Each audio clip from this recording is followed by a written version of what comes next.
Guys আমরা আসছি আজকে মাঠের মধ্যে আমাদের সেলিব্রিটি কন্টেন্ট ক্রিয়েটর মিঠুন সাহেব ঘাস কাটছে, তাই ঘাস কাটার জন্য ঠিক আছে। এই যে দেখেন আর এখানে ভিডিও করার উদ্দেশ্য হলো যে আমরা আসছি যে জায়গায় অনেকদিন পর লেবুর গাছ দেখলাম, লেবুর গাছ দেখা হয় না মেলাদিন ধরে, ঠিক আছে। দেখাবো যে ধরেন এই যে আপনারা দেখছেন যে তীব্র গরম এই আবহাওয়াকে অপেক্ষা করে আমাদের কিন্তু এখন প্রচুর পরিমাণে এই যে লেবু দেখতে পাচ্ছেন, লেবু একেবারে খাঁটি দেশি লেবু, এটা দেশি লেবু, একটু দেশি লেবু। এই যে লেবুটা দেখতে পাচ্ছেন, এই লেবুতে আমরা প্রচুর পরিমাণে ভিটামিন আছে। এই গরমে, তীব্র গরমে এই লেবু দিয়ে শরবত খেলে ক্লান্ত দূর হয়ে যাবে। হাই গাইজ, বন্ধুরা সবাই ভালো থাকবেন, সুস্থ থাকবেন, আল্লাহ হাফেজ, আসসালামু আলাইকুম। আমাদের সঙ্গে থাকবেন। আমাদের কন্টেন্ট ক্রিয়েটর মিঠুন সাহেব আসলে বেশি কথা বলতে আসছে না, এখন সেই গরমে অতিষ্ঠ হয়ে গেছে। দেখতে পাচ্ছেন প্রচন্ড পরিমাণে গরম, আমি নিজেও কিন্তু ঘেমে গেছি, ও নিজেও ঘামে গেছে, ঠিক আছে। আর এই যে গুটি আম, আমাদের আম ধরছে রাজশাহী বিখ্যাত আম, ঠিক আছে। বিদায় নেওয়ার পরে আবারও আসলাম, যে আসলে আমটা দেখে মনে হলো সে আমাদের বিখ্যাত রাজশাহী বিভাগ, যেটা আমের রাজধানী রাজশাহীতে, সেই রাজশাহীর আম। এটা দেখতে পাচ্ছেন, এই আম কিন্তু আমি ধরে আছি।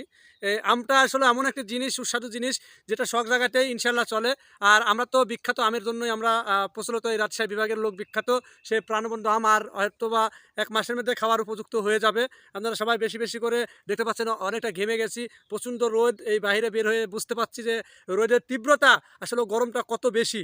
তো আমরা আসলে এই সময়টা সবাই বেশি বেশি করে ছেলে মেয়েকে সুরক্ষা রাখবো, বাচ্চা বাবুদেরকে আমরা ভিতরে রাখার চেষ্টা করব। প্রচণ্ড গরমে আমরা ফল জাতীয় জিনিস একটু বেশি বেশি করে খাবো, রসালো জিনিসগুলো বেশি বেশি করে খাবো, নিজের শরীর স্বাস্থ্য ভালো রাখবো এবং নিজে ভালো থাকবো, অপরকেও ভালো রাখবো ইনশাল্লাহ। আমাদের সঙ্গে থাকবেন, আবারও দেখা হবে অন্য কোনো ভিডিও টপিক নিয়ে। আল্লাহ হাফেজ, এ পর্যন্তই বিদায় নিচ্ছি। এই লেবুতে একটা লেবু দিয়ে 3টা লেবু, আশ্চর্য বিষয় না?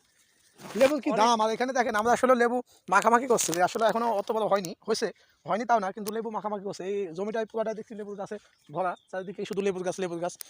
আর আম গাছের কথা তো বলা যাবে না, কারণ আম গাছ তো আমাদের ফেভারিট, আমাদের বিজনেস বলেন, খাওয়া বলেন, সবকিছু মিলে তো আম গাছ। এই পাশে রয়েছে অনেক লেবু, অনেক লেবু রয়েছে, লেবুর পাশে দিয়ে রয়েছে লেবুর গাছ। এবং আমরা আসলাম কিন্তু ছোটোখাটো একটা টপিক্স নিয়ে একটা ভিডিও বানাবো মনে করলাম ও ঘাস কাটার জন্য, কিন্তু আসলে আমাদের এই মুহূর্তে কোনো টপিক্স আসলো না, মাথায় আসেনি, এই কারণে ব্লগ ভিডিও বানাচ্ছি। যাই হোক, সবাই ভালো থাকবেন, সুস্থ থাকবেন, আল্লাহ হাফেজ।